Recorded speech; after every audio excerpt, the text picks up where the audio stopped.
So you want to lower your Miata and get that sick street cred while increasing your handling. But you don't want to spend $2,200 on some Zetas, and you definitely don't want to spend no $400 on some crappy Raceland coilovers. So we're going to go ahead and settle in the middle on some Flyin Miata V-Maxx Xtremes. You can either get the sports or the track packs. They come in at around $1,100 after shipping. So come with me on this journey as I show you how to assemble these bad boys and install them in your NA Miata.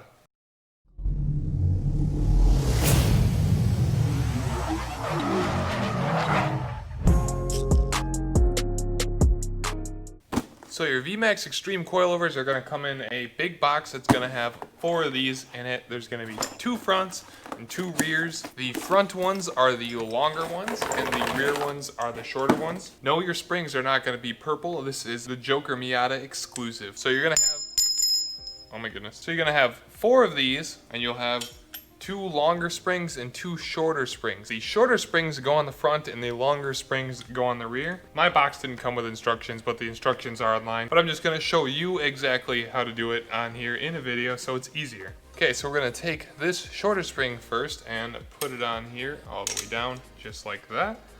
Then we're gonna put our plastic spacer in here to separate it from the other spring. Then we're gonna take the other one, put it on there like that.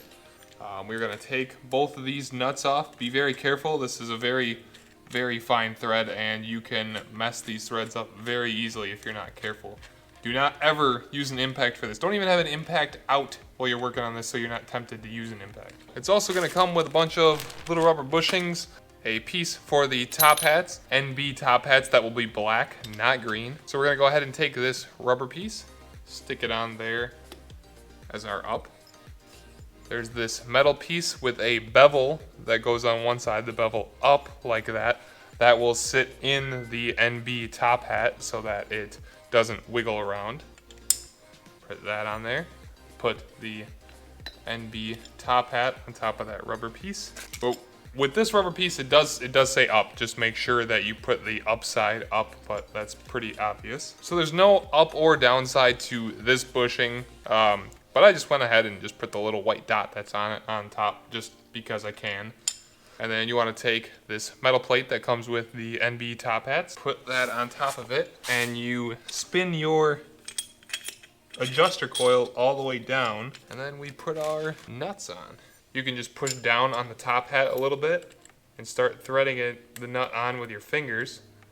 Once that's on, you want to take either a 16mm or a 5/8 wrench. I have one of both here, saying I don't have 2 of either of them.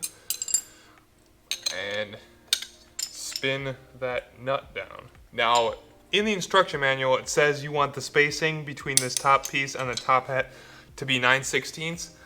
I didn't like the way it looked, and I contacted Keith Tanner from Flyin Miata, and he said that you can go farther than that. He didn't say exactly how far, so don't quote him. And if this falls apart, it's on me. But going down a little tighter is just gonna put a little bit more tension on this rubber bushing. It's not gonna do any big harm. So normally how it is at 9/16, it looks like that. And I did not like how that looked. So I want to go down to the point of when I put the second nut on here, that the second nut is flush with the ridge that allows you to hold the shock while you're adjusting things or putting the nut on there. That's like maybe another 1/16 or an 1/8 farther than it says to do on the factory instruction manual. So it's really not gonna harm anything, and it just makes me feel better and safer that my strut is not going to come apart in my vehicle. So you'll take 2 wrenches, get it down to where you want it, and take those 2 wrenches, tighten the 2 nuts together so that they don't come apart. You may want to readjust this after you have the weight of the car on it, but we'll do that later when we can actually get the car on the ground. I'm not sure if I'll be able to get the car down on the ground in this video just because I have like a lot of stuff that still has to be put on the Joker Miata. The same process goes for the rear coilovers. It's the exact same thing as putting together the front ones. So your car is going to look kind of something like this, but with an old strut in it and not so many powder coated parts in it. I just want to go ahead and show you what you need to disconnect because the other side doesn't have all the suspension components on it like this side. So to remove the old strut out of here, if you're able to, if you can go ahead and loosen up this top bolt and then loosen up each one of these alignment bolts. Make sure you mark where they go before you go ahead and loosen them up and mess with everything, just so that you get your alignment back to spot on when you go to tighten everything up. So you'll loosen those and it'll make this be able to move down when you get this nut out of the bottom of the strut to here. There's two 14mm nuts on the top, and this is 17, I believe. 17 or 19, I'll put it on the screen exactly what it is. And so you want to go ahead and disconnect your bolt from the bottom, pull it out, and drop this whole assembly. You can just push it down and pull your strut down with it, and then pull the strut up and out of there. And it's as simple as that for moving it out of there. You might also need to remove your sway bar end links from the sway bar that should be here, that I don't have hooked up right now because everything is out of the car. So the same goes for the back side. You can go ahead, there's 14mm bolts in the upper control arms and 17mm nuts on the lower control arms there. Go ahead, mark your alignment on the lower control arms and loosen those up with the tops loose as well. Then go ahead and, to make it easier so everything doesn't just drop on you, go ahead and put a jack under the rear lower control arm. You can loosen the bolt from here, all of it from here, and then with all the bushings loosened, you should be able to lower it down a little bit. And then you can pull the 14mm nuts out from in the back of the vehicle, and then you should be able to just slide the strut out of here just like that. So back here there will be a fuel plate cover, and there will be 10mm bolts, one here, two on the floor and one on the sidewall over there. I think that's it. You need to pull that off, and then you can access, you see back there, the top of your strut, there's two 14mm nuts. There's one here, and on the other side, it's right there, I assure you. So you go ahead and remove your strut and everything else, just like I showed on the other side, and then we're going to take our V-Maxx coilover with the adjuster facing out for the dampening, so you can actually get in there and adjust it, side of our shock tower, and put our nuts on top. So this is what it's like on top. Before you go ahead and fully put that in there, once you have this adjusted, make sure you have these collars together before you put it in here, because you don't want to have these collars below this, or you're not going to be able to pull it up with everything all assembled down here. So make sure you have these collars together, but not tight. Then you're also going to need a tape measure, because for the V-Maxx Xtreme Sports, you need to have 9 inches from the bottom of the collar to the center of the bushing down here.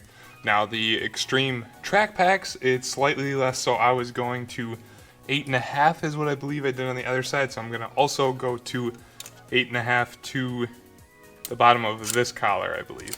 Oh, and also, so you're not a dummy like me, try and put some silicone between the bottom of the spring and this collar before you put it on there, so you don't mar the heck out of it. Okay, so to make it a little more fair here, I went ahead and simulated more of what you would be experiencing with your spindle. I don't have a hub on here right now, but the spindle and the upper and lower control arm. So if you have everything all loose, it's going to be all kind of hanging down all cattywampus like that, which you don't want.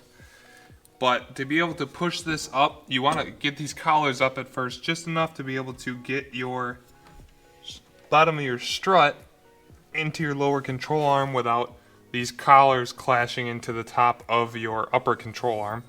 I have it up high enough at the moment that I can go ahead and slide a bolt in here. So I'm going to put a little bit of Never Seize on here on the threads, just a little bit, just so that if I have to take it apart in the future, it doesn't get all seized and whatnot. Bolt goes in from the back side towards the front, because you can't get a bolt in because of your tie rods. So if your tie rod is down, don't be a dummy and put your bolt in that way, because you're going to need to pull your tie rod out in the future if you have to pull this.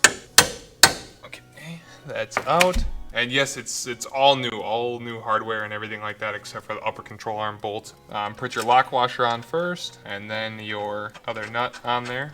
I'm sure you just put it back on how you took it off, and get around to torquing that once you get everything in here properly. Now, if we take a look at where we are height-wise, currently from that bottom collar, that's all the way down. Almost. Okay, now it's all the way down. We are at 8 1/8. So we got to go up a little bit yet with this. Oh yeah.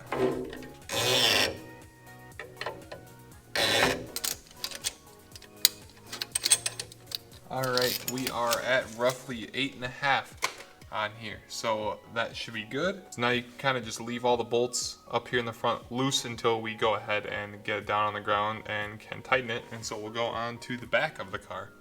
Well, we all gotta learn from our mistakes. I'm a big dummy and I installed both sides of the rear coilovers backwards. You want that bushing so that it pushes the shock body farthest back away from the axle, not clashing into the axle like this dummy just did and smashing it right all up into my nice powder coat. So we're gonna go ahead and pull that all apart and get those two flopped around on each side. Ah, goodness. We all learn, right? Okay, now that I got them swapped around, this is how you want the shock, with the shock body farther towards the rear of the car. Just like that. Don't be a dummy like me and place it the other way. Okay, so now we're gonna go ahead and start putting this back up here together.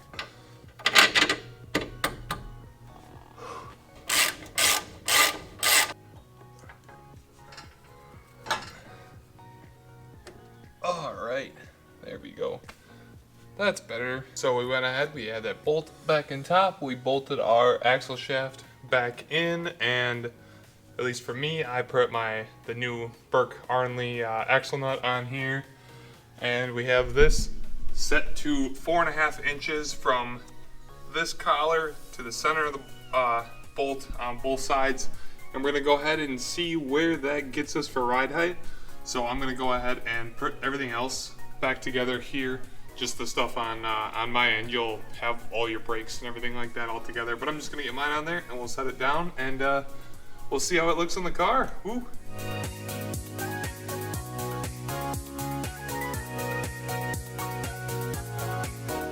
So there you have it, ladies and gentlemen. I'd say we're low enough. These are some 15x7 plus 35s, and I think I'm still going to need to roll. If I don't, it's gonna ever so slightly rub in there. I think it's like just to the point where, with it as low as it is, and I actually went 1/2 inch higher than Flyin Miata recommended. Then again, that was for the sports.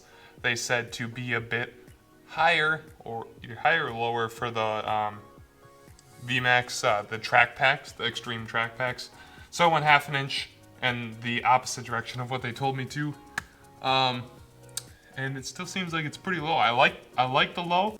It's just, if it's gonna rub in there, that's gonna be kind of sucky. The front, I would show you more, but I don't have fenders, and it doesn't have an engine or transmission in it right now. So we're missing a lot of the weight on the car, honestly, and I think it's gonna sit insanely low with the weight of the car on the front. So I'm kind of curious to see how it goes. From here on out, it's just kind of trial and error. You'll have the weight of the engine on the car, so you can measure right here. At this point, it's just doing what you can do and fine tuning if you don't like the height where it's at. Yeah, I think that's about all we have for this tutorial. I know it wasn't super crazy in-depth on everything to do, but I just tried to go through the general aspects of what to do while doing this thing. I had to do it for my car anyway, so I figured I might as well put a video out there. Nobody really showed how to assemble them other than the Flyin Miata instructions, and I thought, I touched a little bit more on some insights from Keith about exactly how to set those top hats on the coilovers. So until next time, guys, peace.